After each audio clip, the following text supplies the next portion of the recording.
All right, welcome to part 2 of Answers with Mr. Wolf on Unit 2 review worksheet. We'll pick up at number 17 and go to the end. Graph of y equals g of x is given on the right. Which of the following is true?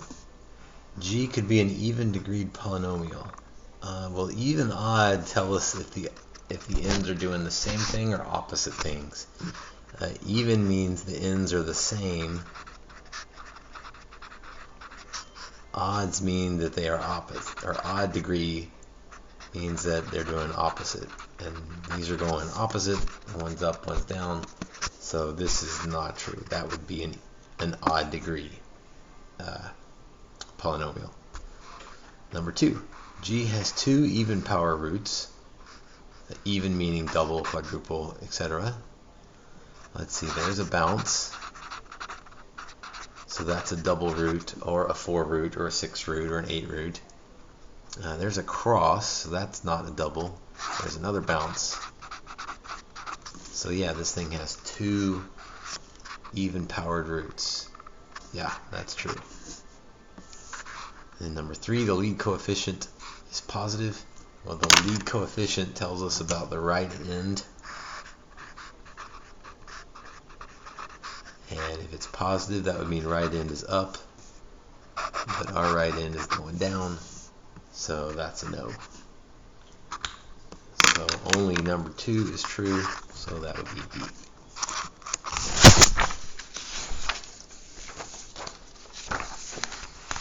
Number 19. Consider that function. Find the zeros. Well, we'll set each factor equal to 0. X equals -4. You might want to note that that's a double root. I don't have to do that right here, but it might be helpful later. X equals 3 is a double root, and x equals -1 is a double root. So 6 roots, 3 different roots, but all of them are doubles. Interesting. Examine the end behavior. Okay, as x goes to infinity, so that would be the right end. Right, x is the left and right axis, so as x gets really big, we're going to the right end of the graph. Well, our lead coefficient is negative.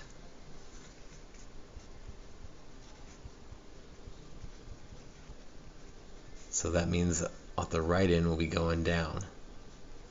Whoops. So y goes to -infinity. So -infinity is my answer because the graph is going down.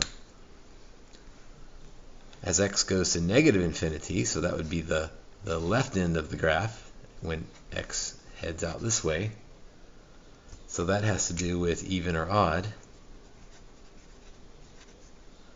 We already said this was 6 degree. Careful, there's 3 roots, but it's 6 degree. So that's even. So that means the left is the same as the right. And so the left will be going down as well. So that means y is headed toward -infinity. Use A and B to sketch a graph of the function. So we've got a double root at -4, double root at -1, and a double root at 3. So all of those need to be bounces. At the right end, we're going down. So at this end, we're going down. At the left end, we're going down. And now we got to put some, it's got to be bouncing there. Bouncing there. And I got to turn around and go, almost said through -1. But we don't want to go through -1. We want to bounce at -1. So something like that would be a rough sketch. So I don't really know how tall it gets, how stretched out it gets, but we didn't put anything on the y scale anyway, so we're good with that picture. 21. If this divided by this equals all this, then k is, well, when I see divided by this, I'm thinking synthetic division. And with this as an answer, maybe the most important part, at least for this problem, is that right there is my remainder. So I think I'm going to synthetic divide and see how I can get my remainder to be 5. So my coefficients are 5, 3, k, and 1. I'll synthetic divide by +1. Copy down the 5, multiply, add, multiply, add, multiply, add. But we said this remainder was supposed to equal 5. Remainder is 5, so k plus 9's the remainder, which is supposed to equal 5. So if k plus 9 is 5, then k needs to be -4, and sure enough, that's one of my answer choices.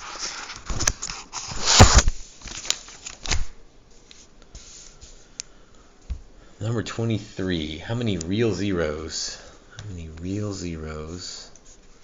does that function have? Well, it has 4 total zeros because of that degree.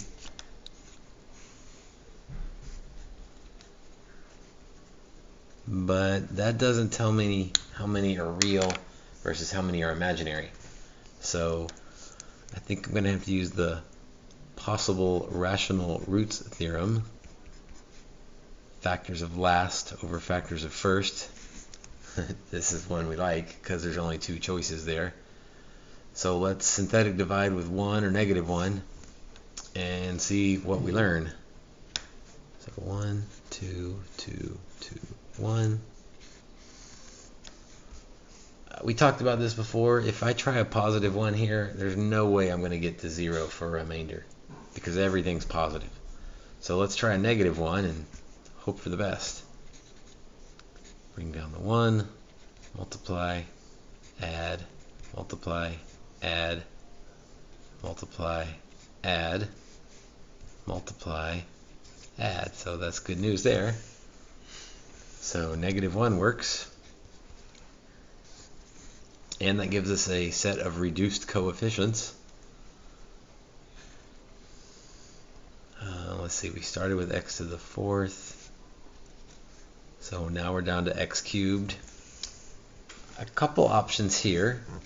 We could factor that, because that would factor by grouping.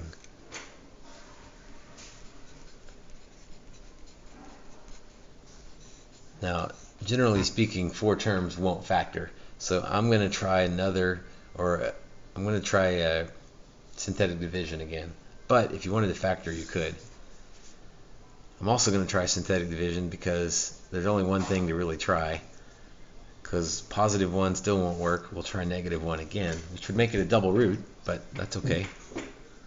Copy down the 1, multiply, add, multiply, add, multiply, add. So it worked again. So x equals -1. Turns out it's a double root. And what we're left with is x squared plus 1. So we set that equal to 0. We get x squared equals -1. We square root both sides, plus or minus I.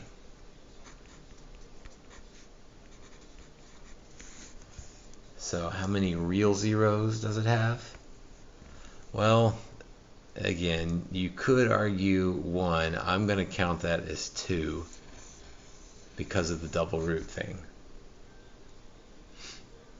Now, if you want to say 1 and then put a little note on there, but it's a double root, I guess that'd be okay, but we're going to say that thing has 2 real zeros. Number 25, find all the real zeros of this lovely thing. Well, here's another one where if we're really paying attention, I think that will factor. So that would buy us a little bit if we could factor that. But generally speaking, we have to do the possible rational roots, factors of the last over factors of the first.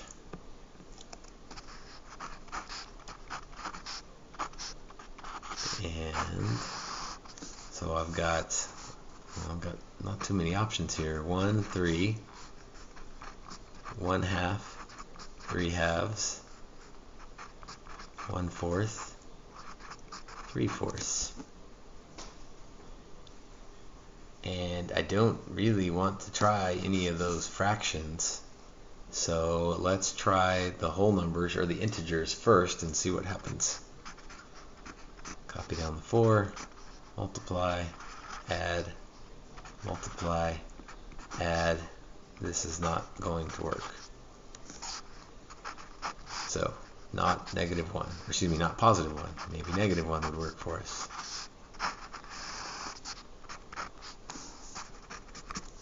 Bring down the 4, multiply, add. I don't like where this is going because that's too big already. Multiply, add. Yeah, this isn't going to work either. Alright, so 1 didn't work. Let's try 3.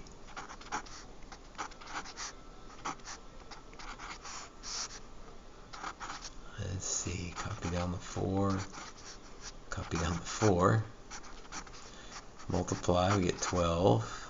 Oh, that's good. Multiply, we get 0. Add, we get 1. Multiply, add. Okay, we found one. So x equals 3. And the good news is we started with x cubed. We found one that works. So this is now x squared. So 4x squared plus 0x plus 1 equals 0. And it says find all the zeros. Should have done this first. There should be 3 zeros to this since it's a 3rd degree. We found one of them. The other one we can get by the square root method. So move the 1 over, divide both sides by 4, square root both sides, plus or minus I.